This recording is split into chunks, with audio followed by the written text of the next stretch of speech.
Hello, hello, everybody. Welcome back to Cocktails and Rocktails with me, your most notorious groupie, Allison Rouse, author of We've Got Tonight, The Life and Times. Well, you guys know these little books here, where to find them. Go down in that description, fiddle about, because you know how much I love it when you go down. And thank you guys so much, as always, for all the love, all the support, just even tuning in, sharing the channel, lurkers, haters, subscribers, members, Patreon, all of you.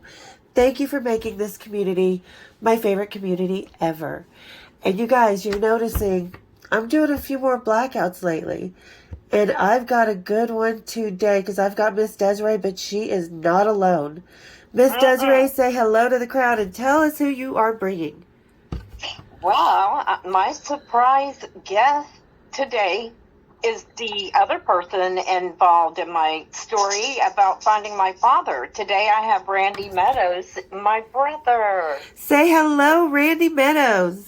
Well, hello, everybody. Hello, Allison. Hello, Randy. It's so great to meet you. And if you guys have not heard Randy's music, you guys really have to listen because I've been listening the past few days getting prepared, and I am loving your stuff, Randy. I love the old country that's thrown in there. I love that kind of blues, kind of country, kind of blues rock vibe you have. Absolutely amazing. Aw, blushing. Aww. All right. And of course, this is called Cocktails and Rocktails. I don't know if you guys are drinking. I know it's early. But I'm taking meds for the morning. well, cool. All right. Pop a Valium. Let's go. Boogie down. And Randy, what about you? You drinking? I know you. I'm California sober. Well, nothing wrong with that. Oh, California sober. I don't even know what that is. Oh, come on. It means you're 420 friendly, right? Yes. You just don't drink alcohol. Well, let's blaze up. Come on, everybody, take a hit, because I'm legal in the state of Utah, so. All right. Yeah. All right, I pop up my Grolsch beer, you guys. Oh, God. I always need a guy to open my Grolsch. There we go. Taking a hit, so everybody, kick up your feet. Time for a little Cocktails and Rocktails. So, what do we say? Cheers, big ears. Cheers, big ears. Cheers. All right. Everything goes. I did a good job, and I had to wait. Y'all just token back, and I'm like, Well, there's nothing wrong with a little wake and bake. It's a great way to start the day. I know, Judge. I mean, maybe I'm even a little jealous that, All right, so now, Randy, why don't you give us a little background on how it was when you met Desiree, how she got in contact, and, did you always know about your sister? Well, it was, our father was a pretty unique fella, He was constantly, pranking and stuff, and he used to kid me all the time. He says, while you're in Houston, you need to be careful. You might have a little sister. You got to be careful who you hook up with. And I thought, just joking. You never know with him. And so the day came where I get a phone call, and this young lady, it was not uncommon for me to get phone calls, people searching for my father, our father, because he was such a vagabond, gypsy. You never know if he's on the road. So people would call me. So I get a call from this young lady, and she's asking questions about, my relation with him, and she knew some facts that a lot of people didn't really know, like my mother's name. They wasn't married that long, so a lot of people didn't know his ex-wife's name, my mother's name, and she did. And she mentioned that our grandmother had died at a young age. And I just thought, well, how does this young lady know all this information that is kind of not in the world out there? Yeah. And I heard the little tremble in her voice, and then she started, stating that her mother and Bucky were kind of road buddies and whatever. And we call them road wives. Road wives. Anyway, so after a little bit, I kind of got the drift. And she was trying to spurt something out. And was nervous. I said, "Are you trying to say you're my sister?" She goes, "I think I am." Oh, Well, at that point on, we just started talking as if, I was just giving her a little information about him and about myself. I think we ended up talking a couple of hours. And I said, "Well, I want to meet you, and here's my number, call." And I got her number, da-da-da. And so I was like hung up, and I was shocked. I went, wow. So when my wife came home, I told her this incredible story. And she was like, wow, this is wild. I said, well, I'm going to meet up with this lady, this sister that I have, and Melissa, who became close friends with Desiree while we were married. Melissa was real skeptical. She goes, this could be some kind of a scam, or this could be some kind of people with ill intent trying to bait you. And I said, Melissa, I don't feel that. In my heart, I feel like this is, true blue. I said, she said too many things. So Melissa was a little nervous. So the day came, the evening came. I think I went to an Astros game, baseball game. And after the game, I go to the other side of Houston, some 45 miles away from where I was, and met this young lady.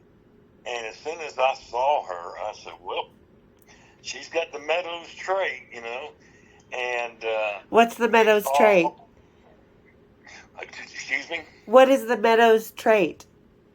Well, the dark hair, the kind of the round face, just, the look in the eyes, and there were just so many things that resembled, I like that, the look in the eyes, because I did notice that. The pictures that she sent with you guys, I noticed everything you were saying, and that I thought that. I'm like, they've got that kind of certain something in their smile and their little smirk there.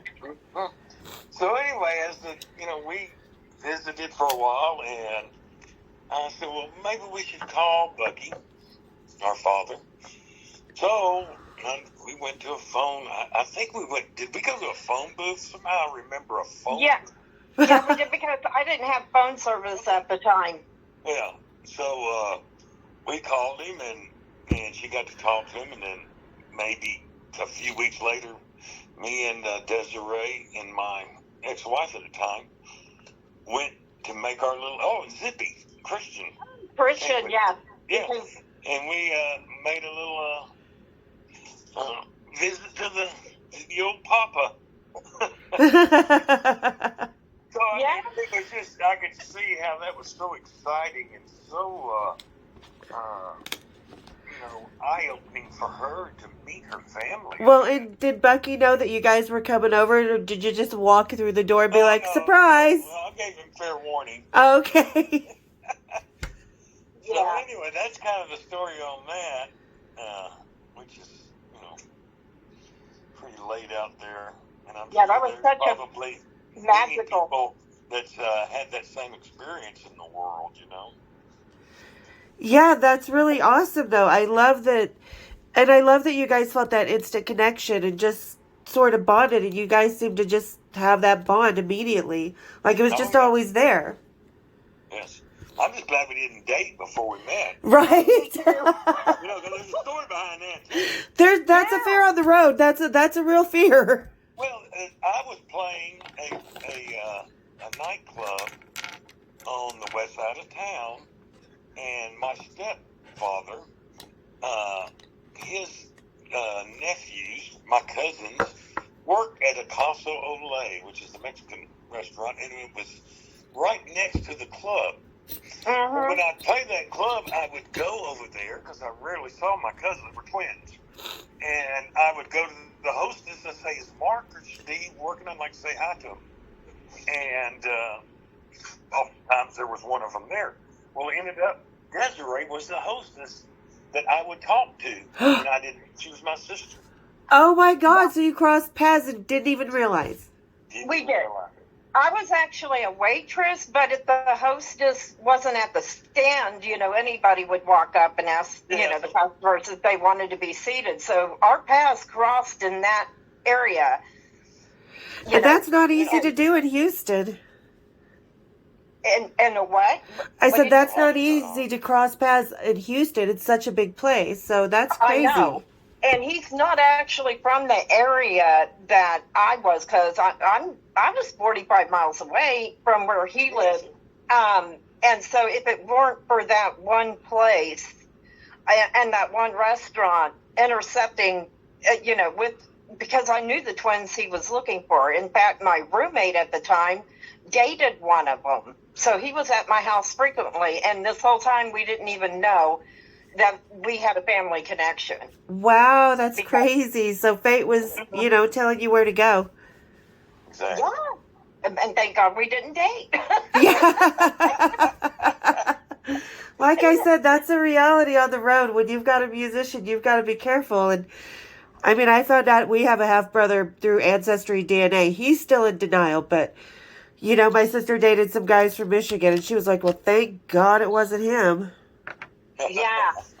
That's why I tell people, if I can, I preach it. I'm like, tell your kids, if you have a good reason, to want to shield them from something until they're older, that's fine. But by the age of 18, you need to drop it and tell them everything, because it could end up in a real bad way if you don't. And, thankfully I had a boyfriend at the time, and he had, I guess you were married at the time. I don't know. So we weren't in that mode of trying to meet people. And given your former profession, it's a good thing he never wandered into your club, because I had a cousin that wandered into my club, and I was Oh, yeah.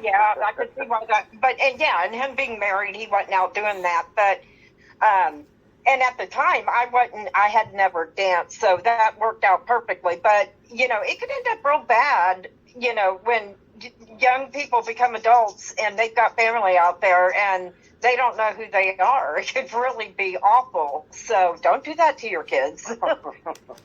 And being that you and I were very attracted to the music scene, Allison, it's just a wonder, Yeah. Thankfully, I wasn't into country at that time. Thankfully I wasn't, running off to go hear the band play, but, because that would have been my brother, That would have been awkward. Yeah. And I couldn't have known it because I still didn't have that information. And at that time, I was already in my 20s. I should have been told by then, Yeah. And whether I chose to find my family or not, that would have been on me. But I still should have had that information, And I think that all parents should do that, is give that information, and don't, whatever your problems are with your ex-partner or ex-hookup, don't put that on your kid. Let them learn who they are for themselves, Well, and you said something that... Oh, sorry, go ahead. Oh, I was just going to say, I don't talk bad about my exes to my kids. They need to know who they are on their own, not my problems with them. And I'm not perfect. I've been overheard a time or two ranting, but yeah, I was just going to advocate for that because I think that's very important. It is. You're right. My mom never badmouthed my dad, and he was not a good husband to her. So, totally get that, and I agree. But now you said you were both attracted to the music. Now, Randy, is that something? You're in music. You're this awesome musician. You have some great albums, and we'll put your links and stuff down below in the description so everybody really go to his YouTube. Just press play and go. It's worth it. So was music something that you just always were naturally attracted to and wanted to be a part of, or did that come later? Well, actually, my mother and father, they split up when I was probably close to 3, just shy of 3. And my mother came from a family that was, the normal 9 to 5, and how my mother and father met, for some reason I never really questioned it. And they were so different that I think the lifestyle that my father was living was not conducive to a good marriage. So, therefore, I was raised by my stepfather, who became very close. And Desiree says she had a stepfather that raised her really well. Yeah. Same, and so it was probably from that point on, because we moved out to California in '63, and pretty much after that, I don't remember, maybe once or twice seeing my father after we returned. So music was kind of never really brought to my attention, because when I wanted a guitar, my mother would say, "Ooh, no, we're going to get you a baseball glove." She didn't want you for that little she was so road tainted by life. that lifestyle, she was concerned for me. So I grew up like every kid, liking music, loving music, of course. But my intention was more into baseball, sports, And so, with that being said, in 1979, I just graduated from high school. It was brought to my attention that my father was playing at a nightclub in Baytown, which is a few miles east of Houston, and he would like to see me. Oh. So with that, I went, boy, I didn't. It felt like I needed a father. I didn't have a father boy because I had such a good upbringing with my stepfather. Nice. But I thought about it, and some people encouraged me. They said, well, just go see what he's like, You don't have to do anything else. So, so I go out there, and I'm meeting, and, I must say he was, all the musicians that were playing that night were very talented. He was obviously quite talented, but he was such an odd individual, what I was prone to be around. I was right at 9 to 5, And, right. But we kind of hit it off rather quickly. He gave me a guitar the first night. Gave me a guitar. Oh, wow. I didn't know how to play a D chord. I was 19 years old, didn't even know how to play 18. Didn't even know how to play a D chord, a G chord, or anything. Gave me a guitar, and I just started,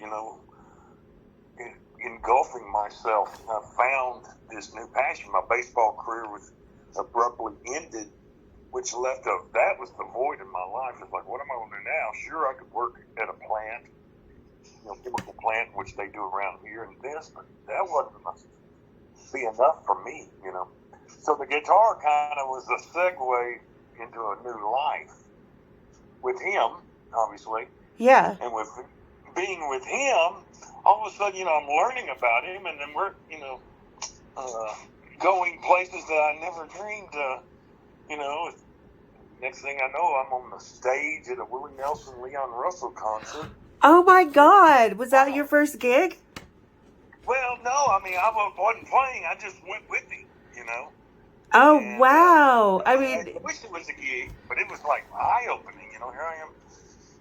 You're this young guy on the road, just feeling out. I think excuse me. Oh, sorry. I was just picturing you're this young guy on the road, just feeling out life, and here you are with these country legends and your first guitar. And what kind of guitar was it? Your first guitar that Bucky gave you? It was a 12-string Guild, probably like a really early 70s model. I since gave it to my daughter, so she's enjoying it.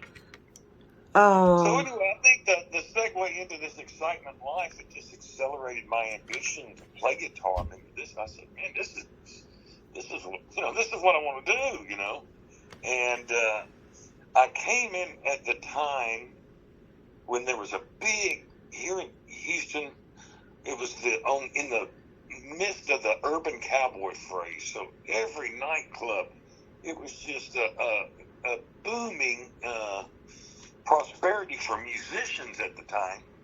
And since I was kind of a semi-baseball legend in this area, when I played a gig somewhere locally, everybody came out because they wanted to party with me. It was like, oh, Randy's playing and singing at the club. They go, well, let's go check it out. So I instantly had, local success. I never thought we were very good back then, but everybody was curious, and it was a party. So we started being desired rather than quick, and it was just such a quick snowball effect. Within a year, I was playing with my group on the road doing hotel circuits. Oh, wow. And, with that being said, I quickly improved and learned the ways of actual full-time living musician, which, the downfalls and the attractions, and I just kept going along with it, and it just kind of led me in the direction it took me, Well, and I'm glad you did, because like I said, I've really just discovering your music, and that's one thing I love about music. There's always something cool to discover, and you're my latest discovery, so I'm so glad that you kept going with it. Well, I'm happy too, because I don't know what else I would have done. I couldn't have been a dancer, Well, you could have. There was the Chippendales. I can just see you dancing around that pole. Yeah. Oh, God, no. There's nothing more awkward than watching a guy be on the pole. Maybe not these days, but back then, I don't know if he can handle the spinning pole either. Yeah, well, I'm glad you ended up in music, too, because I think that's where you're supposed to be in life. I think so, too. Yeah. I definitely think the same. So what is your most memorable gig? Like, what was your favorite gig you've ever played? Oh, boy. Well, there's one significant gig, and this is not that it was the best, but it was real shocking to me. I had the little band I had. We were on the road, and we were kind of ragtag. We developed where we were a pretty good band by that time, and we were the booking agent that was booking us in Denver, Colorado, invited us to do a showcase at Lowry's Air Force Base. We had played a gig there before, a big airmen's club, like 500, airmen and with their families. It was a real nice hall. And I didn't quite understand what this showcase was about, but, I said, yeah, sure. So we go out to this thing, and I don't think I think I had my shirt on backwards, upside down or inside out or something, because it was a bad night the night before. And all the bands, this was like in probably the 82, 83, all the bands, it was like the top bands from California was at this showcase, and it was the showcase for a USO tour. There was generals out there, and I don't know. But I got there and I started listening to these bands. I went, man, they're all dressed in leather, and I said, well, darn, my blue jeans are a little dirty and my shirt's inside out, and the rest of the band's all hung over. And I told my girlfriend at the time, I said, I think we just need to leave.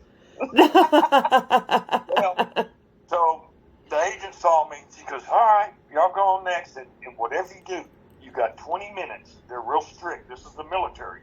And don't steal nothing, and don't have no drugs on you. Don't steal nothing, don't have no drugs. 20 minutes, okay. Okay, musicians do not steal stuff unless you're Steve Jones, but... So we get up there and play, and I think, of course, we were a country band. We did a lot of the, ZZ Top, so, kind of choreographed my music with, and I forget, but anyway, we ended up doing LaGrange. Oh, nice. And we just kind of was just raw, and everybody just went crazy. It was like the most massively distorted. I mean, they shouldn't have liked us that much. I don't understand. And it's 20 minutes or whatever that time frame was, and we start to end the song, and we're going to walk off stage, and there's a guy in a uniform says, "No, y'all go back up there." You're like, well, they let us get off stage, and we were the hit of the big deal, Oh, that's awesome, though. But I could see why, because... That was a good gig because it was kind of eye-opening. It's like, wow, that's, unexpected. Since I've played better gigs than that, obviously, but that was one that's always reflected because it was, And you almost didn't get up there. Almost did, and I was going to split, man. I would make like an atom and split. Yeah. Man, I'm glad Right. you didn't. Well, it's a good thing you Yeah, me didn't, too. but I could see the appeal, you know. It's led me in a lot of interesting directions. Yeah, you got a lot of gigs from that? Yeah, oh yeah. I mean, back, as much as we could play back then, I mean, it was, the traveling was the hardest thing. I was away from home for so long, and I didn't call home as much. I know my mother and my grandparents were probably worried to death. They wouldn't hear from me for a couple of weeks, and I'd call and say, "Hey, can y'all order me another contact lens? I lost one." Fill it up here. Things are different now. You got cell phones, and you got get online and order it and send it to wherever you're at. A delivery.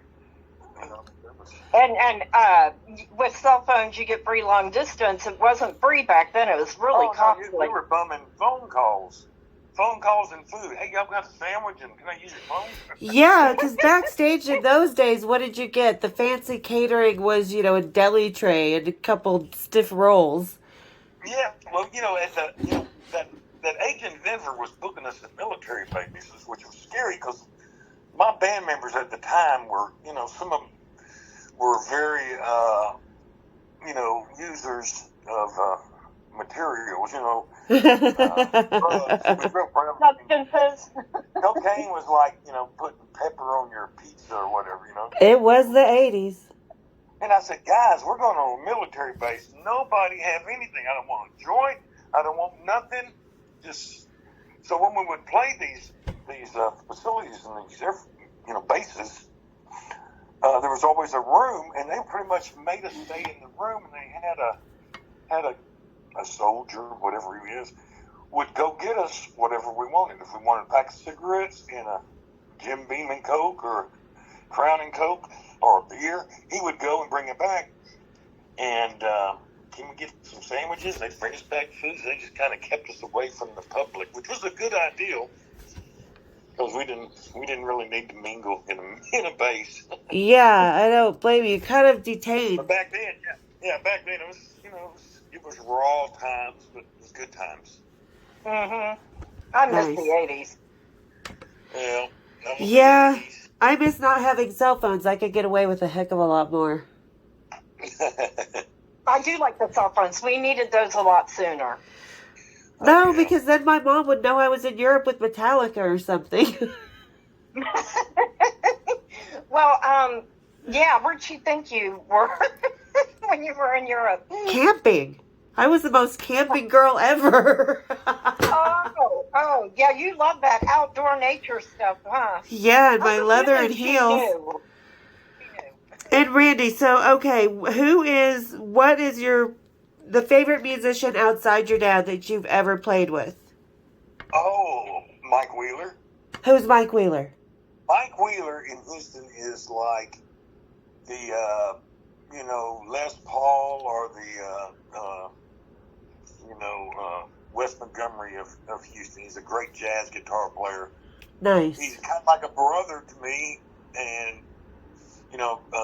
Bucky brought him to my attention. They came over to my apartment. He said, "I want you to meet Mike." Mike's a couple years, 2 or 3 years younger than me. So he was 24, 25 at the time. And this guy was just an incredible talent already. And then my father kind of mentored him over the years. And, it's hard to say who's my favorite, but I'm fond of him because we're like brothers. And he's just one talented. Mike Wheeler, incredible. Everybody can look up Mike Wheeler. Yeah, you know Mike. I do. I don't know him, but I've met him quite a few times. Yeah. Yes. So that's one. But I've played with some great musicians. I've been very fortunate. Very fortunate. Johnny Gimble, the great Johnny Gimble. Oh, yeah. And he played on a couple of my albums. Just Floyd Domino, Grammy winner pianist. So yeah, I've been real fortunate. And you were exposed to some of the people or met them all through Bucky, right? Well, most of them, absolutely. I mean, musicians, we all gather, and So, that's kind of how we all kind of meet us. And did Bucky was kind of like a catalyst. Everybody knew him from Billy Gibbons. I talked to Billy Gibbons, and he had died. And yeah, we talked briefly. He said, "Yeah, your dad, and I loved him. I loved him. And everybody knew him. Everybody loved him, and pretty much have a story. Everybody says, "Oh yes, Bucky. I remember the first time I met him." That's usually how everybody starts off. His first impression was always a lasting impression. I remember the first time I met him too. We all do. so what was that like? What, meeting him? The first time meeting Bucky with you guys. Oh, well, I think I told you my story already. I felt like I won a lottery, but it was the winnings. You know what I'm saying? Like, instead of money, they gave you family, and I had all these amazing family members that, it just felt like an explosion of the heart. It was amazing for me. Nice. And I documented that story in your other videos, so I Yeah. won't go through it step by step, but let's see how Randy thinks. What was your first impression of Bucky? Oh, my first impression? Well, he was quite an odd individual to me, I mean, he scratched his hair a lot and rubbed his belly and was nervous. And, months later, I realized I do those same things.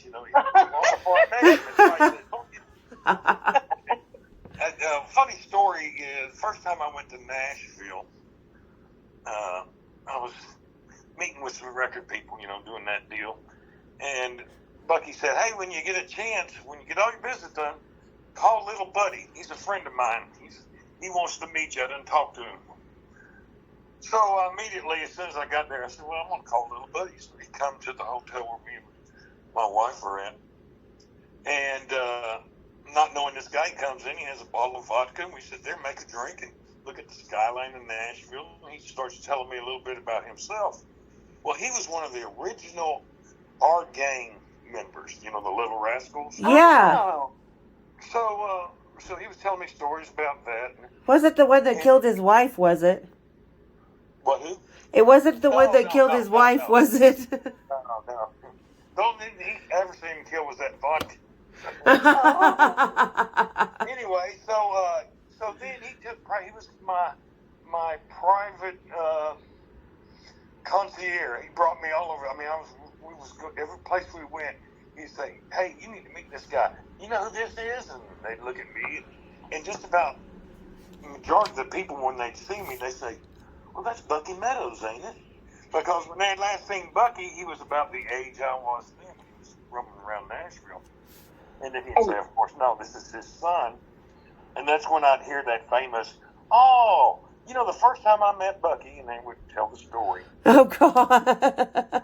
So, And there was a period of time, y'all looked identical to the point that when I'm going through the family pictures trying to find him or you, I'll run into a picture and go, "Is this?" Y'all looked identical for a period of time. Yeah. Mm-hmm. So anyway, my interpretation of the guy was, as our relationship developed more, I mean, it was almost like I was the father and he was the son, Yeah. in a sense. I could see that happening too. Yeah. Because he's all play like me. I mean, I got that wild streak where I'm just running loose and fancy free, but you're more disciplined than he was, or than I am even. So I could see that. Yeah. Anyway, Well, you have to be disciplined to be on the road. Boy. And corral a band. That is, Right? I feel bad for some tour managers, trust me. Oh, boy. Yeah. And you had some other. I remember you telling me a story about you, Bucky, and John Mellencamp. Oh, let's hear that. This is a good story. Willie Nelson would come every New Year's Eve there for a while and play here in Houston at the Summit. which was the basketball arena, main concert venue back in the 80s. Yeah. Mm-hmm. Well, Bucky says, hey, you want to go see Willie tonight? I said, sure. You know, I didn't have a gig, and it's New Year's Eve, so we make our trek down here. And I'm not sure what year this was. But anyway, so we go down there, and, of course, the backstage, to pull the buses in, the backstage is pretty vast. And I'm walking, and Bucky comes off the bus, and another guy comes off the bus. And this guy that I didn't really recognize, and he says, hey, where can we smoke a joint? And Bucky said, let's just go on the other side of the bus against the wall there. Be safe. I don't know why they thought it wouldn't be safe anywhere with Willie Nelson in the house, you know, but we go to the other side of the bus, and me and him, and I start recognizing this guy. This is John Cougar. Of course, I never John liked to know Cougar at him. the time. I said, John Cougar. I said, that's John Cougar. So I thought, well, apparently they know each other. So we smoked the joint, and everybody goes their separate ways. And then a few days later, Bucky comes to my house, and he said, you know that guy that we smoked the joint with on the side of the bus? I said, yeah. He says, I hear he's really good. I said, you didn't know who that was? That was John Cougar Mellencamp. That's funny. The reason John Cougar was there at the concert, him and Willie was putting together the first Farm Aid. Oh, that's right. I forgot that they did that together. I always just think of Willie when I think of Farm Aid. No, John Cougar, Neil Young, and Willie kind of were the charter members of putting the Farm Aid together. That's right. That's John Cougar Mellencamp. And John Cougar was a lot smaller than I thought he would be. Like, short. He's not always shorter than I am, obviously. Yeah. Well, and you too, I have to say, I've looked at pictures of you and your dad and stuff, and yeah, there's a few that you really do look like your dad. Yeah. Especially with the beard and the short hair. When you compare, they look identical. Yeah. So, and, where is... one of my... Oh, sorry, Desiree, keep going. Oh, I was just going to say, Randy does have my favorite all-time drunk story. I don't know if he wants to tell it, but that one had me in stitches. Okay, now we got to hear it. Which drunk story? Which drunk? These are musicians we're talking to, Desiree. Which one? No. Yeah, the one where you had to call the police. Which one? Oh, No, I'm kidding. I don't remember that one. Oh, wait, I do. Okay, the bar. The bar. You know what I'm talking about. Yeah, that was a bad one. That was my senior year of high school. So I was in Texas. You could drink at 18. Yeah. We go to a New Year's Eve thing at this discotheque. It's called Uncle Sam's, and I partaked pretty heavily. And near the end of the night, I had to go to the bathroom, and I went. You know, it was full. The only place was a stall, and I went in there and did number one, and I kind of got dizzy, and I just kind of put the lid down and sat on the toilet and just kind of fell asleep. whatever it was. Well, then when I came to, it was so dark I couldn't see. So I worked my way out of the bathroom, and then I see the lights of some of the neon signs that were still on. I went, holy shit, they locked me in. I couldn't get out. Well, obviously they don't clean the bathrooms after the shift. Yeah, nobody looked in the stalls. Nobody looked. New Year's Eve, everybody was ready to get the hell out of there. So I had to call a friend of mine. Of course, I just found the phone, As you do. You're at the bar. I can't get out. So he therefore called the police, and they come and got me out. Of course, by that time, I was probably, scared, sober, by that time. Right. I kind of got in trouble for leaving somebody there. So. Well, like I said, they should have been cleaning those bathrooms, but you know what? I would have helped myself to a drink. Just saying. You did.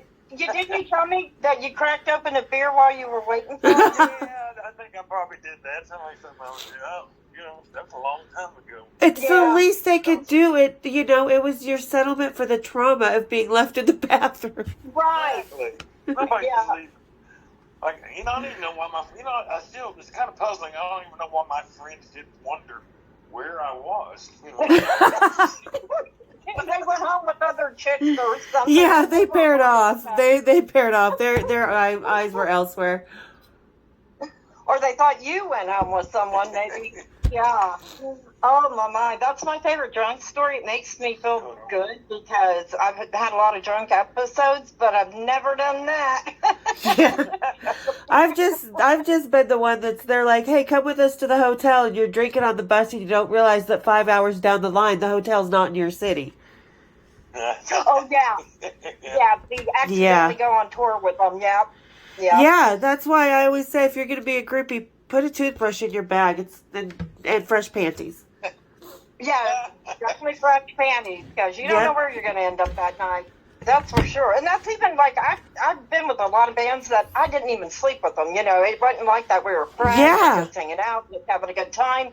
But you still can end up in another city somehow. Because they'll go, hey, come on to the next gig. And I'm telling you, when I lived in Seattle, I ended up in Spokane with Sepultura and Pantera. And that was before. And let me ask you, I was going to ask Randy this because now Vinny's and Dime's dad was big in the country music scene. Did you ever meet Jerry Abbott, or did your dad know him? Or Jerry Abbott? Yeah. He did producer, and I believe he was a guitar player as well. Where was he located? Dallas. In Dallas, Jerry Abbott. That name kind of, I've recognized the name. I don't, there were so many names thrown around by all the musicians. Willie and them, they would start talking about different musicians they hadn't seen. Yeah. And I'd hear, and sometimes I'd meet them later and say, yeah, they used to talk. So I've heard that name, but I don't know if they really had any kind of, close relation. They probably did if he was, sooner. I know Bucky played in Dallas because I remember him saying he played Jack Ruby's. Oh, yeah. Club, one of the clubs there. And you know who Jack Ruby is? Yeah, shot Lee Harvey Oswald. Exactly. Oh, that's who that is? I knew the name was familiar, but I couldn't place it. That's crazy. I totally forgot that Jack Ruby owned clubs. Yeah. So, and back then, some of the, topless bars or whatever they were called back then had live bands. Yeah. Oh, that'd be so cool. Yeah. So. No, I don't want I just want the guy in the band I'm sleeping with to see me naked. No, you don't have the whole band.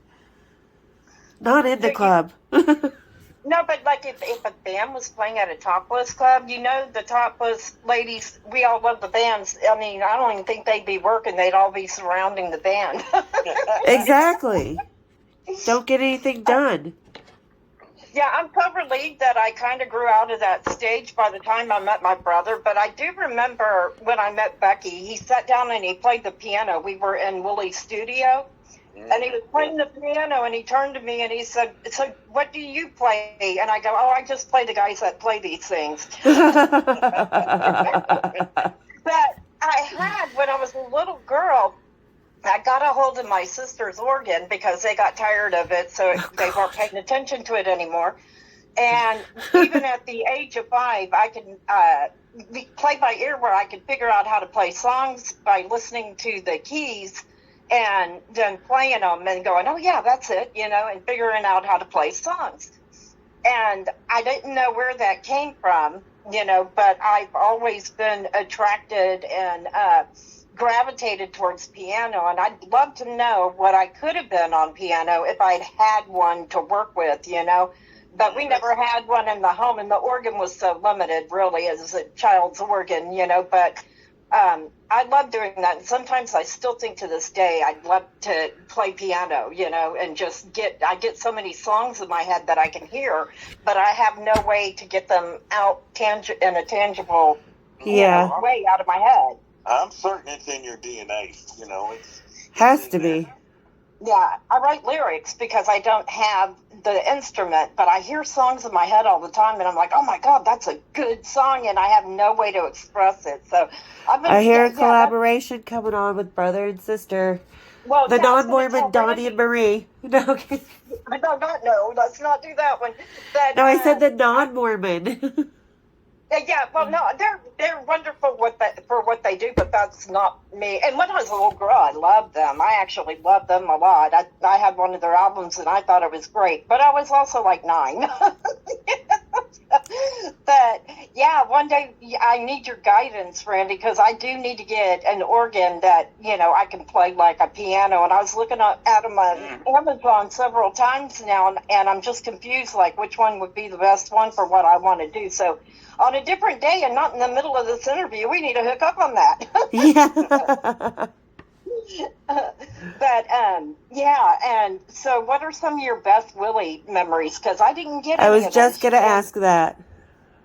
Yeah, I wanted to tell the people that were asking those questions more in depth that, when I got to meet my dad, I was so over the moon excited about getting to know him and knowing everything I could about him that I didn't even think about whether Willie was there or not, because that could all wait for another day, I figured. Yeah. And the times we went, Willie was, once he was with Titty Bingo, that went in that his nephew's band. Yeah, that was that. Well, Darge and May. I love your titty song, by the way, Randy. Great song. Oh, yeah. No. Never. I didn't want to record that one, and the guy that produced that with me insisted, and I went, yeah, well, okay. Yeah.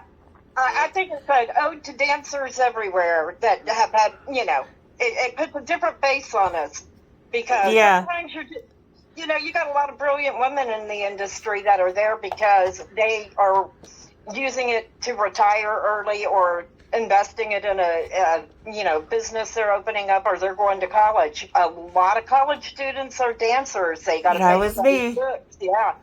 And but the way Hollywood would tell it, we're all just mindless, drug-infested bimbos. Yeah, our names are like Boner Garage and stuff. That one was from the Jennifer Aniston movie where she played a stripper for a minute. One of the dancers' name was Boner Garage. I'm like, no. Oh, my.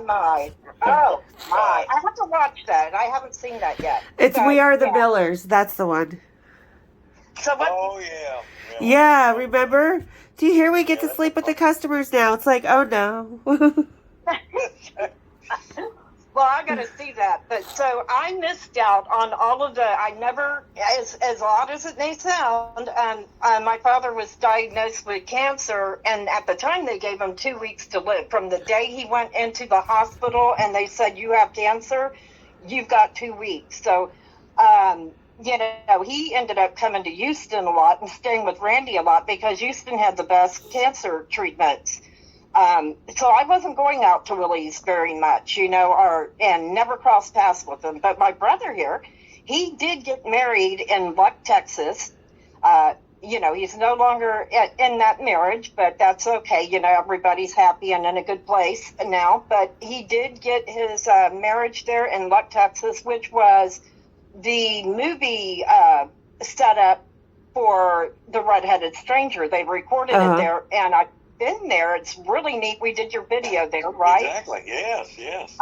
Yeah, and it's a neat little place. You can go inside the bar, but it's not really a bar, but the whole front of it is a saloon. You can go in the little gels and everything, and it's a real neat town, and that's a one-of-a-kind wedding right there. So, but get back to it. What was your best Willie story, Randy? Yeah. The best Willie story. Well, in this little town of Luck, which is Desiree described, it was built as a movie set, like an old western town. Well, there was a place we would meet, and it was a back room, and Willie had a CD player where we could play stuff we did in the studio and listen or whatever. And usually smoke pot, and just kind of hang out. We called it headquarters. And so that was kind of one of our meeting places. We'd go to headquarters. Well, this particular day, me and Bucky go to headquarters. Nobody's there yet. We make some coffee. And then I go out on the front porch of this saloon, smoking a cigarette, looking out at the town. And all of a sudden, Willie pulls up in his truck. And he gets out on one side, obviously. On the other side, Merle Haggard gets out. Oh, I love Merle Haggard. The great Merle Haggard. Yeah.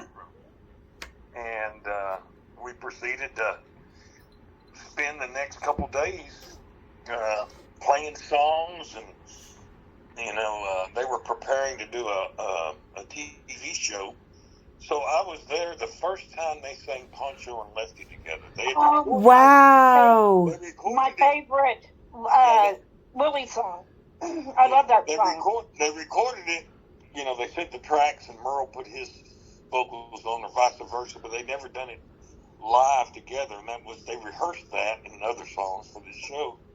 So I spent a couple days with Merle Haggard and Willie, and of course, those times of hanging out with Willie were so personal. Nobody's a superstar. Everybody's just kind of musicians and friends. And there was one night we got in a pool game. Me and Bucky, we had a pool table. Willie had a pool table underneath the studio. So we'd go down there and play pool. So me and Bucky was playing against Willie and Billy Cooper, BC. Oh, wow. And they had one cue ball, was the cue ball that was a trick cue ball. You hit it, and it would warble and go off to the side. But it felt just like the regular. Well, we were drinking and, smoking, and we started betting $50 a game. So we won a couple, and then, everybody got a little stoned or a little drunker, and it was always, all right, now which ones are we, the big ones or the little ones? Well, I was a little less stoned and drunk, so I would tell Willie or BC, I said, oh, you're the big ones, because there would be more big ones on the table, whether they were or not.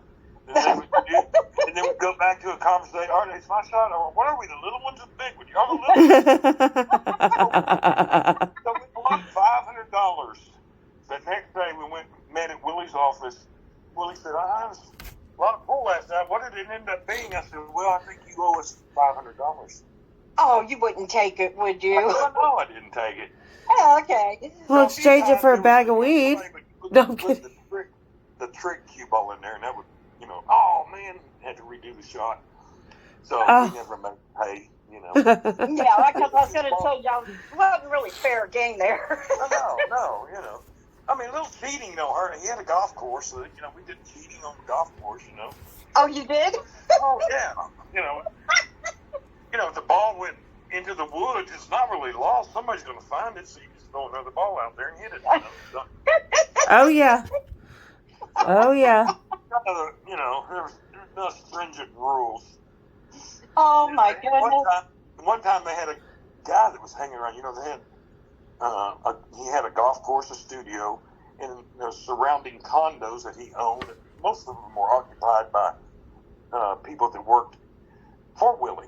Uh-huh. Yeah. And the swimming pool was a country club he bought. And there was a stranger, of course, people always drove up kind of curiosity to see Willie's place back then. And there was a guy that kept showing up and looked like, oh, he looks suspicious. So they brought it to Willie's attention. They said, there's a guy out there. I don't know. He looks like he's up to something. In hopes that, Willie would say, let's get rid of him. Willie said, well, we better keep him around. That way we can keep an eye on him. I like that philosophy. That was kind of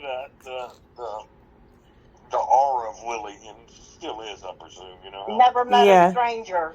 Never met a stranger. A lot of love in that guy. Yeah, no, I've met Willie, and my friend Danny's met him.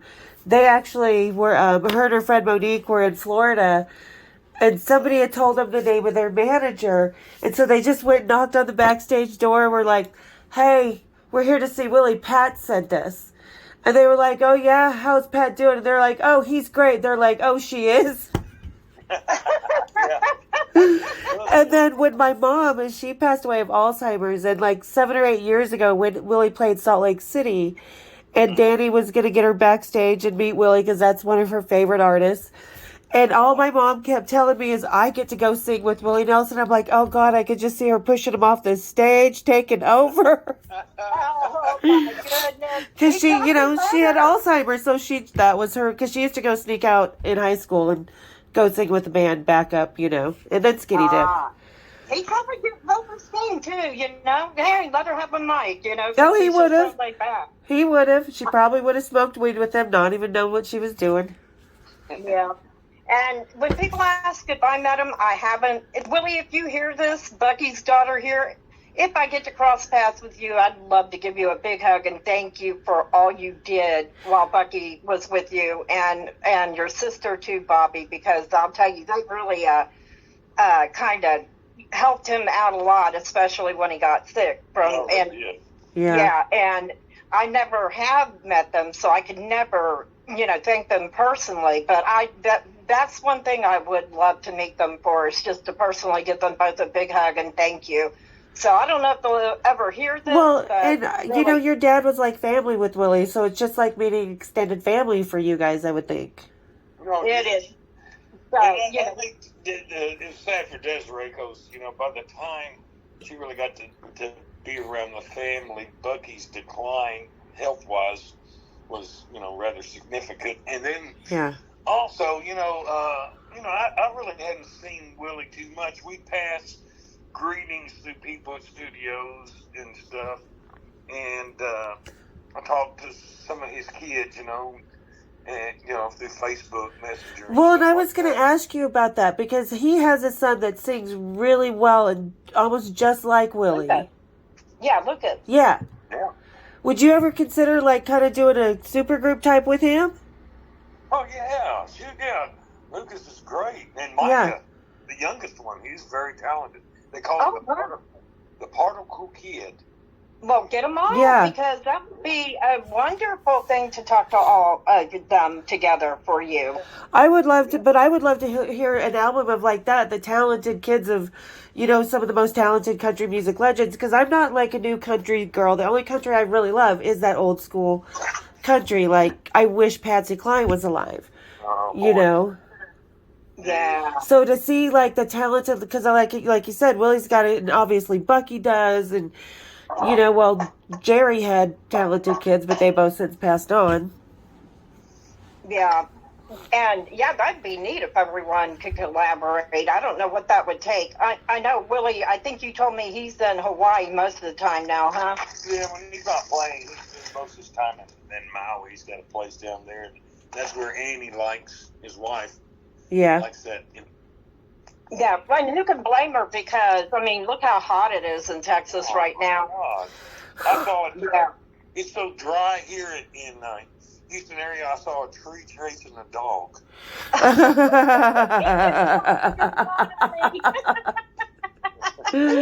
That's brilliant.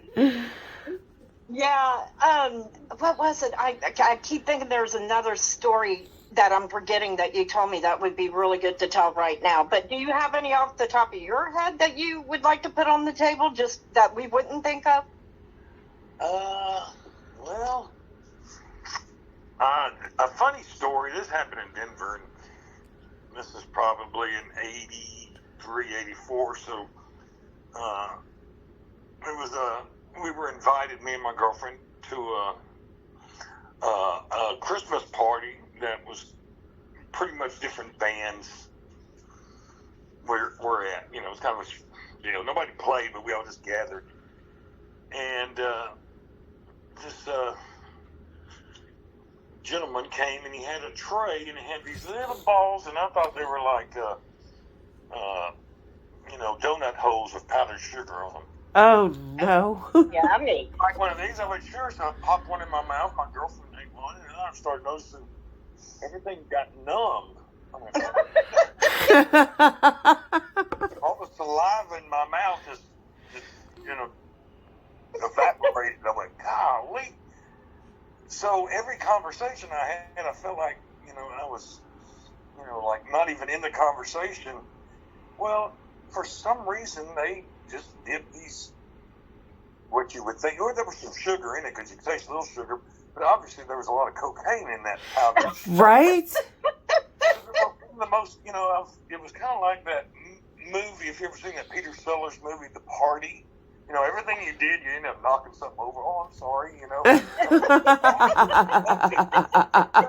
leave a party. So, somebody said, did you do cocaine? I said, well, A little. I think accidentally. No, when you said that, I was watching Goodfellas yesterday, and they were actually making those cocaine balls. So when you said the white balls, I instantly went there. Really? So and Yeah, I no, never they were heard pure that. cocaine balls, but the second you said these white powder balls, I was like, oh no. No, I I just never. thought they should have warned somebody. So I- Right? At least have a little, toothpick on it that says trip out. Warning. Yeah, You exactly, warning. The But, one I it was so remember. prevalent back then, hell, the cops had cocaine, True that. They were doing it. No. No. The one I remember was something about eating. Was it mushrooms? And then somebody said, "Well, I've never seen anybody eat that many," or something that you ate. Yeah, I don't. Yeah, I was a good. Just want to say, I was, I did dabble, but I wasn't too bad. But No. I got to the gig, and the band and everybody was just laughing uncomfortably, and I'm tuning my guitar and looking on my shoulder and saying, "What the hell they're so happy about?" And of course, I was, the sergeant of arms about everything, and they say, "Man, this is gonna be a long night because we just ate a bunch of mushrooms. We're all tripping." I go, "Oh shit!" They said, "But we saved some for you." Well, I'd never done mushrooms, never done anything like that. I'm still kind of under that baseball athlete thing. My body's a temple. I ain't gonna do nothing. So I thought about it. I said, "Man, it's gonna be a long gig." All right. So I said, "All right. Well, what do I do?" They go, "Come on." So we go out in the alley, and they give me a handful of these mushrooms. I eat them. I go, "Oh boy, that's horrible tasting." They go, "Here." And I ate some more. Then they really started laughing. I said, what are y'all freaking laughing at now? He goes, "Well, you ate about twice as many as we did." I go, "Oh." Oh, shit. That was a night. About the first 30 minutes nothing was really happening. And then the first thing I noticed was the lights kind of twinkled a little more. I go, "Wow, they seem like they got brighter." And then I'd stumble on lyrics. It's like I get tongue-tied. And then it just progressed to where we just laughed. I'd play a song, and in the middle of it, we just laughed. And they were like, "Man, this is the greatest shit I've ever experienced in my life." The greatest. Our showmanship was shitty, But I remember this old cowboy guy says, I like y'all's music, and I got to say, y'all the happiest band I've ever seen in my life. Y'all couldn't even finish a song because you were laughing. Yeah, but nobody cared. At least we were laughing. Was the audience eating them too? Well, they could have been. They were drinking. You can get high off the vibe. High off the vibe. Denver had a pretty good amount of signature events in that span that I was there. Oh, yeah. Denver, when I was in Denver. Yeah, no, Denver was always a really kicking place. We used to go there as groupies. Salt Lake and Denver were, back-to-back shows. We were there one way or another, somehow, some way. And you always found good stuff in Denver. Yeah, Denver. Whereabouts in Utah are you? Salt Lake City? Yeah, Salt Lake City. No, I'm kidding.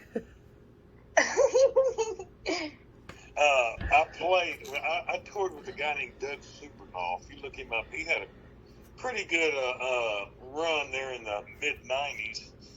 He kind of came up with Tim McGraw and Garth and all them. Okay, so my friend Danny used to date Tim McGraw's guitar player Darren for years. Oh, really? Yeah, and I have a picture of the night we met Tim McGraw's band on accident. We were just bored, and we were like, I happened to be in town, and we're like, well, we'll just go see a tour buses are downtown, and there was Tim McGraw. And yeah, I did my upside down tour bus trick, just sample. Well, there's a kind of a storyline with Tim McGraw that you might be familiar with. It might not be. His father, that he didn't know, was Tug McGraw. Yeah, the baseball player. And they kind of like us, Desiree. He didn't meet his father until he was, up in his later teens or early 20s. Oh, wow. I did not know that. Yeah, McGraw, yeah. His dad was a great pitcher. Yep. Oh, wow. Interesting. Yep, that night that we met them. Uncommon, Desiree. It's not that uncommon? I said, we're not that uncommon. No. No, we're not that uncommon, no, but I think that usually when the person comes to the family, it's not such a prominent person that knows all these other prominent people. That's what like normally it'd be like, okay, I'm just going to go meet my dad across town, but I was sitting there when you were coming to get me, and you're like, yeah, Bucky wants to meet you, and I was like, I want to meet him too, but I don't know how to make that happen. You're like, well, we're going to go and we're going to make a trip this weekend, and you picked up me and my son, and we went. I'm in the car going, oh my God, I'm going to Willie Nelson's house to meet my dad because, all of the townhomes Bucky lived in were on his property, and in my head, I didn't know if Willie was going to be there or not. It just seemed like I was walking into this big thing of people that like names I've heard all my life, but didn't know them. And these were the people I was going to. It was really crazy, and exciting. It was exciting, It's like I didn't know what to expect from it all. So yeah, it was. And then the redheaded stranger bus was there. I remember us taking pictures in front of that. Mm-hmm. But I know Willie wasn't there. At that time, Willie was real busy during that time. Yeah, he was. Yeah, he's always busy, really. Yeah, he was in Hawaii back and forth a lot. I guess he didn't live there, so he went back and forth. Or maybe he did live there and just had a lot of commitments, around Texas or the United States, But he was always either playing golf or off with his nephew's band or, on tour. We just never crossed paths on the times I went there. But there would be people recording in their studios, and Bucky would introduce them, and, oh, yeah, he's got an album coming out. And to this day, I don't know if they were famous or not. Right? I have no idea who this is or who I met. There was a lot of them that would come through there and record. Mm-hmm. Sister Hazel, Aerosmith. Yep. Just Neil Young. Everybody kind of did a stint at Willie's studio. Yeah, those names, because I was a rock or metal chick, I would have definitely known who Aerosmith and Neil Young comes from my young days when my parents played his albums a lot. But I would have known those names. The guy he introduced me to, I'm thinking he was country, and I didn't get any kind of interest in country until I started listening to your music, and then, expanding from there to some of Bucky's, and then listening to it on the radio and getting familiar with other people like Clint Black. I really liked him, and Faith Hill, and some Tim McGraw, all that. So those names became more familiar to me. Oh, Kenny Chesney, he's good. And then Doug Supernaw, because I did get to go to Doug Supernaw and see Randy play with him a few times. Yeah. Yeah. She saw the good and she saw the bad. I did. I saw him at his best. I saw him at his worst. And I have nothing but love and compassion for Doug, because he's a great guy.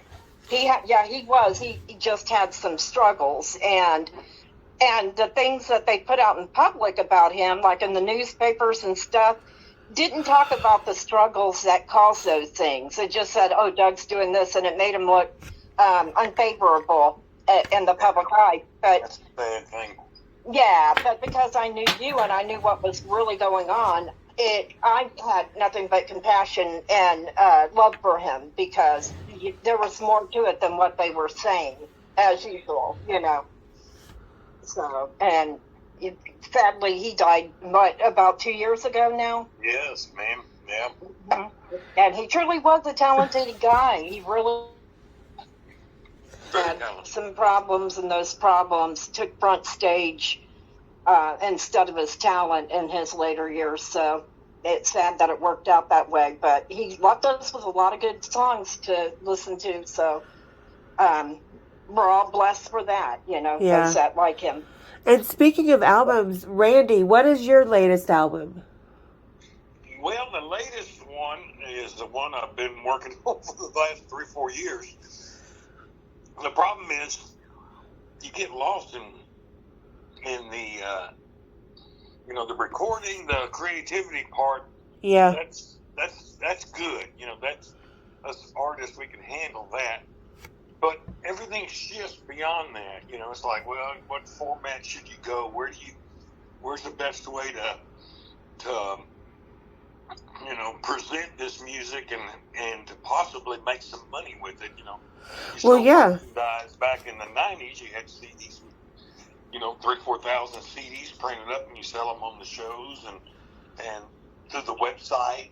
Now it's all streaming, and when I get my pittance of royalties, it's almost laughable.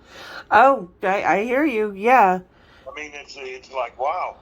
So you spend money to produce these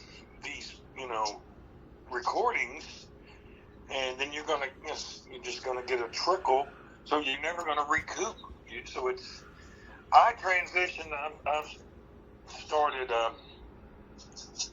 doing my recordings through my own production company and learning that process, whereas it does cut the expense on doing your recording. I got anytime, and I can go in there and start working on it, and I got an engineer that we can fly the tracks all over, and that's real common these days in the music business.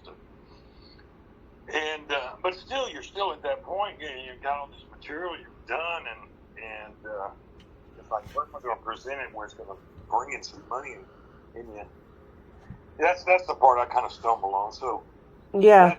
that music. I went to Panama, the country, recently, and I did one of my Facebook shows there. Oh, wow. And I wrote a song. I mean, Panama, the guitar player that played me in a band in the 90s, he was, he stated back then he was from Panama, and his grandpa was president of Panama. Oh. And about 10, 11 years ago, his mother got old, and him and his wife moved to kind of take care of her for the end of her life, last 5 years of her life. Well, he'd been trying to get me to go down there. He says, you got to come to Panama City, Panama. He said, you'd work immediately, and it was all these beautiful things about it. Well, finally, I went, and I just fell in love with it. So I'd had to, I'm always writing some, sometimes it's just a melody, and I'll record a quick little demo just to keep it, alive where I don't forget it. I'll jiggle down lyrics, on paper all over the place, or record it on my phone. And I had this melody that I wrote, and I just called it Latin Lover. Well, after going down there, he gave me the full spectrum, and I saw the spirit of these people, and he gave me all this information about how they fought for their independence from Colombia, and his great-grandfather was the general that led them to independence, and they had statues of him.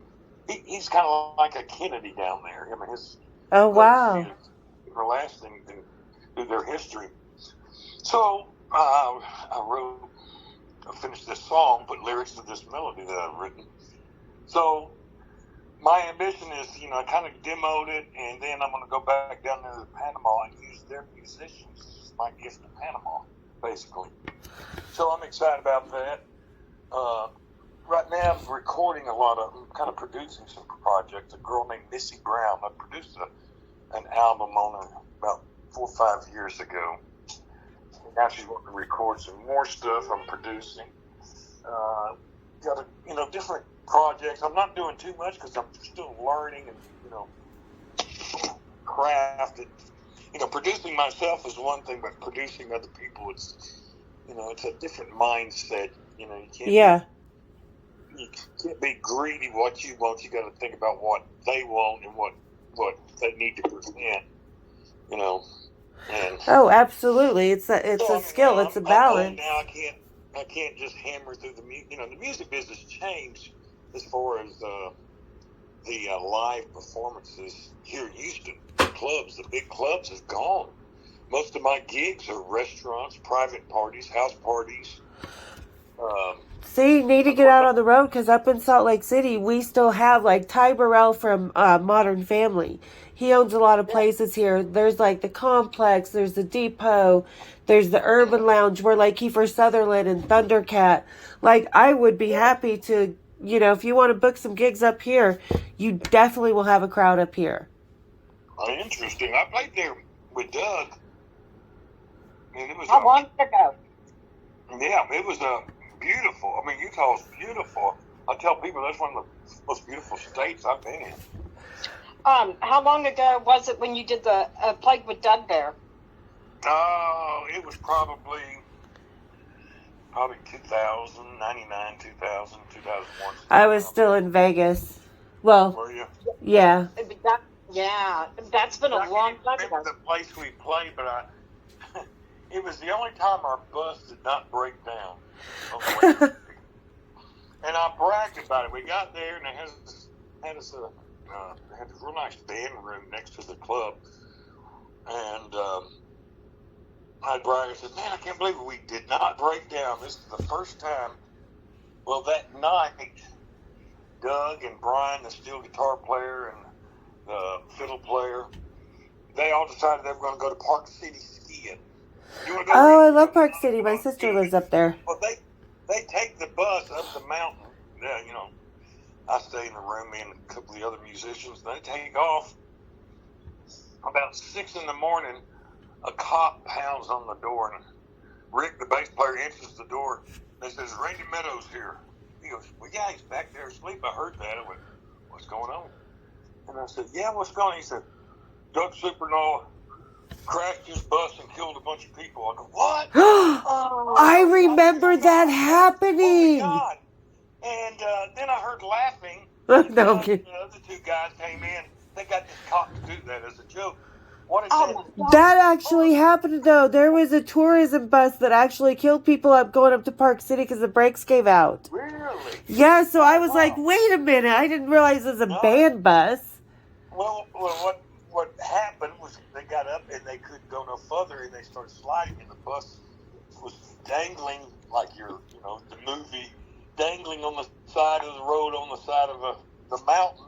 Uh-huh. They managed to get out, and they walked to a convenience store several miles, and they got a cop out there that called a crane to pick the bus up, haul it off. They did all that within 3 or 4 hours of when they left.